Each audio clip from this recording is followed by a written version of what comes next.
Swisher Channel News, bentornati, quinta e ultima edizione giornaliera. Apriamo subito con la notizia di questa notte alle 3:15, quando c'è stata una sparatoria con la polizia dove è morto Anis Amri a Sesto San Giovanni vicino a Milano. Ma andiamo con ordine e ripercorriamo tutte le tappe che si sono susseguite questa notte.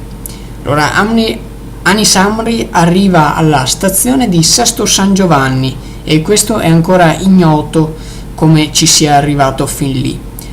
Lui era partito da Berlino, dove aveva fatto la strage uccidendo 12 persone.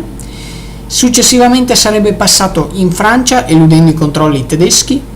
Eludendo i controlli francesi sarebbe arrivato fino in Italia, dove da Torino sarebbe andato fino a Milano e da Milano successivamente a Sesto San Giovanni, dove si pensa ci fosse qualcuno disposto ad ospitarlo.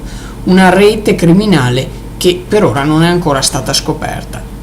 Alle 3:15 della notte Anis Amri sta camminando sul piazzale della stazione San Giovanni quando una pattuglia del commissariato locale di Sesto, con a bordo un agente in prova e un altro poliziotto a lui affidato, un tutor, l'avrebbero avvicinato per un normalissimo controllo di routine, durante il quale, a quanto pare, perché questa notizia di cosa abbia detto, come si sia giustificato, non è confermata, anzi le varie agenzie giornalistiche si contraddicono, ma per la maggiore dovrebbe aver risposto di essere calabrese e gli agenti si sono insospettiti giustamente, anche perché è sprovvisto di documenti. A quel punto, all'urlo di o all'Akbar oppure di poliziotti qualcosa, perché adesso non ci sono, come vi posso dire, varie agenzie di stampa che hanno intitolato in vari titoli e nessuna penso sia attendibile. Probabilmente lo sentiremo dai poliziotti stessi quando rilasceranno un rapporto anche loro. Avrebbe sparato prima all'assistente capo e sarebbe poi stato colpito dall'agente in prova. Questo è l'accaduto. Dalla Germania sono arrivati subito i complimenti dalla cancelliera tedesca Merkel e adesso si indagherà per capire come sia arrivato a Sesto e se effettivamente a Sesto San Giovanni esista una rete criminale. Questo è molto probabile, anche perché altrimenti non sarebbe andato lì, e soprattutto il tir che è arrivato a Berlino, ha compiuto la strage, era partito proprio da lì vicino, da Cinisello Balsamo, quindi è molto probabile che ci sia una rete.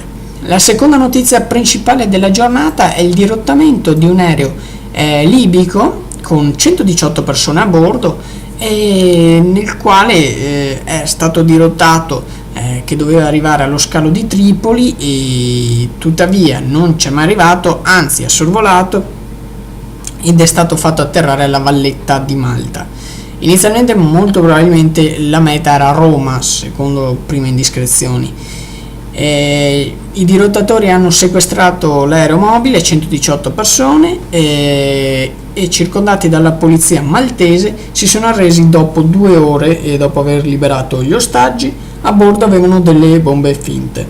Probabilmente, secondo le indiscrezioni, erano dei pro Gheddafi, ovvero un partito che si sta rifondando nonostante in Libia sia vietato inneggiare a Gheddafi, sulle ceneri appunto del vecchio partito di Gheddafi.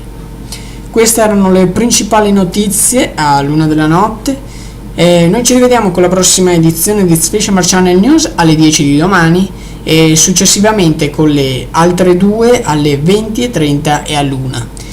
Grazie per averci seguito in questa grandissima giornata editoriale, perché con le nostre 5 edizioni veramente abbiamo fatto molto, e vi auguro buone feste e grazie per averci seguito. Buona serata.